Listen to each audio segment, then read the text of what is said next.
Good morning সবাইকে। কেমন আছো তোমরা সবাই? আশা করছি ভালোই আছো। আমরাও কিন্তু ভালো আছি।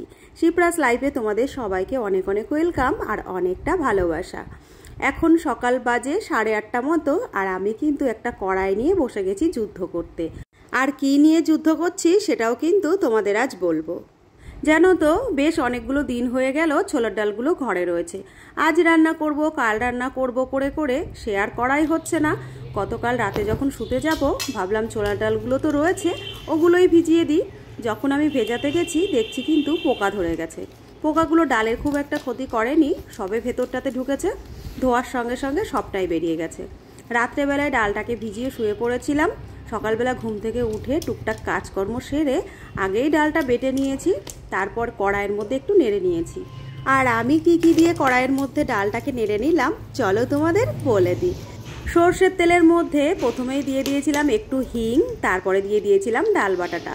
ডালের মধ্যে দিয়ে দিয়েছিলাম লঙ্কা গুঁড়ো, জিরে গুঁড়ো, ধনে গুঁড়ো, গরম মশলা গুঁড়ো, লবণ, পরিমাণ মতো হলুদ আর 1 চিমটি জোয়ান। সামান্য একটুখানি হিং আর 1 চিমটি জোয়ানের ফ্লেভারে যেন সারাটা ঘর মম করছে।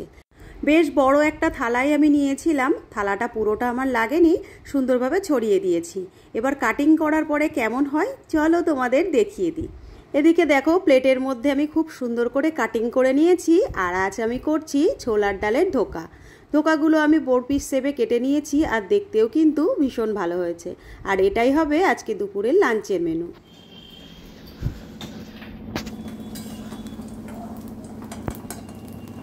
এদিকে চটজলদি একটু বেগুন ভেজে নিলাম। বেগুনটা ভাজা দিয়ে মেয়েরা খেয়ে বেরোবে। একটু গরম গরম ভাত, একটু ঘি আর একটু বেগুন ভাজা হলেই ওদের আর সেরকম কিছু লাগে না। সেটাই তাড়াহুড়ো করে নিলাম, এবার ওদের খেতে দিয়ে দেবো।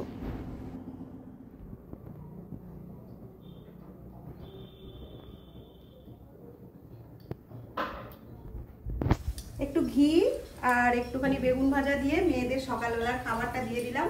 ওরা খাবে, খেয়ে একজন স্কুলে যাবে, একজন কলেজে যাবে। এদিকে দেখো, ধোকার যে বড়াগুলো বানিয়েছি এগুলো একটুখানি ভেজে দিচ্ছি হালকা তেলে। হালকা তেলে না, তেলটা অনেকটাই দিচ্ছি, মানে হালকা করে একটু ফ্রাই করছি।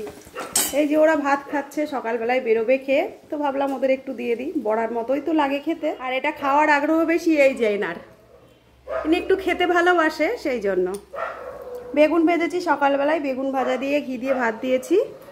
আর এখানে এই দেখো, এইটা ভাজা হচ্ছে।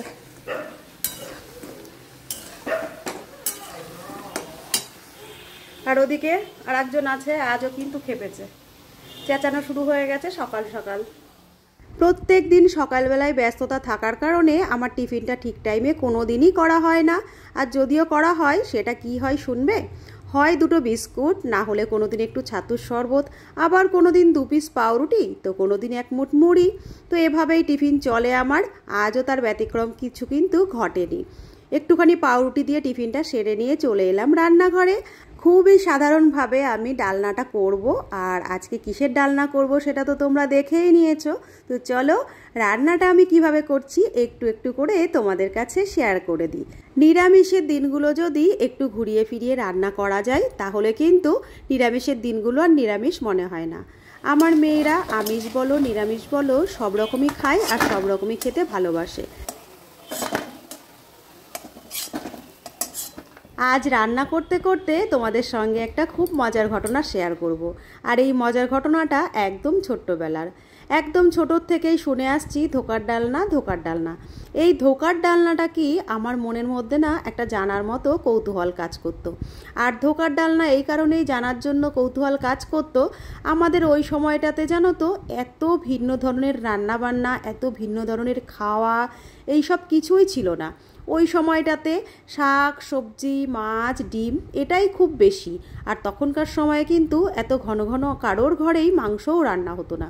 তো ওই সময়টাতে তো সবাই এত রকমের রেসিপি, এত রকমের রান্নাও জানতো না।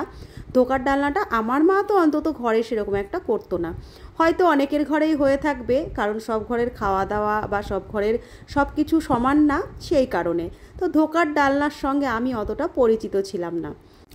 পরবর্তীতে কিন্তু অনেক কিছু জানতে শিখেছি, অনেক জায়গায় যাওয়া শিখেছি, খাওয়া শিখেছি, আর নিজেও কিন্তু অনেক কিছু করতে শিখেছি, যেটা আমাদের ছোটোবেলায় ছিল না, শৈশবকালে পাইনি, সেটা কিন্তু এখন অনেক কিছুই শিখেছি, অনেক কিছু জানতে পারি। আর ওই সময়টাতেও কিন্তু হতো, এমন না যে হতো না, কিন্তু ওই যে বললাম সব জায়গায় কিন্তু সব কিছু হতো না ওই সময়টাতে। তো যাই হোক, তোমাদের সঙ্গে একটা মজার গল্প শেয়ার করলাম। আর আসল কথাটাই তো বলা হলো না যে মজার কেন। এই ধোকার ডালনা নিয়ে কিন্তু আমি একজনকে জিজ্ঞাসা করেছিলাম আমাদের পাড়াতেই। ছোটোবেলায় আমরা কিন্তু পাড়া গ্রামেই বড় হয়ে উঠেছি, আর পাড়া গ্রামেই কিন্তু আমাদের বেড়ে ওঠা। তো ওখানেই এক মামির কাছে আমি জিজ্ঞাসা করেছিলাম এই ধোকাটা কী। যেহেতু ধোকাটা মানে তোমরা বুঝতেই পারছো যে আমি কোন ধোকা ভেবেছিলাম আর কোন ধোকার কথা বলছি। তো সেই মামি আমাকে সেই সময়টাতে বুঝিয়ে দিয়েছিল যে অ্যাকচুয়ালি এই ধোকার ডালনাটা কী।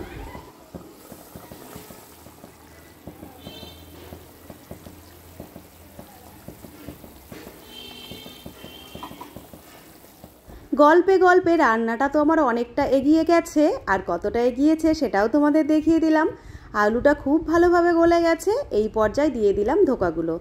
আলাদা একটা বাটিতে আমি বেশ কিছুটা তুলে রেখে দিয়েছি, ওখান থেকেও দিয়ে দিলাম বেশ কয়েকটা, আর কয়েকটা রেখে দিলাম এটা খালি মুখে খাবো বলে। তেলে ভাজা এই ধোকাগুলো বেশ ভালো লাগে শুকনো শুকনো, তো সেই কারণে রেখে দিলাম। এখানে দিয়ে দিলাম আমি বেশ খানিকটা গরম মশলা। এবার একটু ঢাকা লাগিয়ে দেব, কিছুক্ষণ পরে সেদ্ধটা হয়ে যাবে যখন দেব একটু ঘি। এই ধরনের ডালনা জাতীয় রান্নাগুলোতে গরম মশলার সঙ্গে যদি একটু ঘি পড়ে তাহলে কিন্তু বেশ ভালো লাগে খেতে, আর সুন্দর একটা স্মেলও আসে জানো তো। আর এই স্মেলটা যেন সারাটা ঘর মম করে। আজকের এই ধোকার ডালনার রেসিপিটা তোমাদের কাছে আমি শেয়ার করলাম। আমার এই রেসিপিটা যদি তোমাদের কাছে ভালো লাগে অবশ্যই কিন্তু কমেন্টের মাধ্যমে একটু জানিও, আর যদি খুব বেশি ভালো লাগে তাহলে অবশ্যই রেসিপিটা তোমরা বাড়িতে ট্রাই করে দেখো, আশা করছি ভালো লাগবে। রান্নাটা ফাইনাল লুক কেমন হলো তোমাদের চলো একটু দেখিয়ে দিই। এই দেখো ফাইনাল লুকটা কিন্তু এমন এসেছে, আর ধোকাগুলোও বেশ সুন্দর সেদ্ধ হয়েছে, আর ভেতরে ঝোলটাও কিন্তু খুব ভালো করে ঢুকে গেছে। আর আজকে কি কি রান্না করলাম চলো সেটাও তোমাদের দেখিয়ে দিই। সকালের বেগুন ভাজা হয়েছিল সেটা একটু রয়েছে। এখানে দেখো রান্না করে নিয়েছি মূলো শাক, আর আজকের এই মূলো শাকের মধ্যে দিয়ে দিয়েছিলাম একটু বেগুন ছোট্ট ছোট্ট করে কেটে। আর সেই সঙ্গে রান্না করে নিয়েছি অল্প করে একটু উচ্ছে আলু চচ্চড়ি, আর এর ভিতরে আমি দিয়ে দিয়েছিলাম একটু সর্ষে পোস্ত।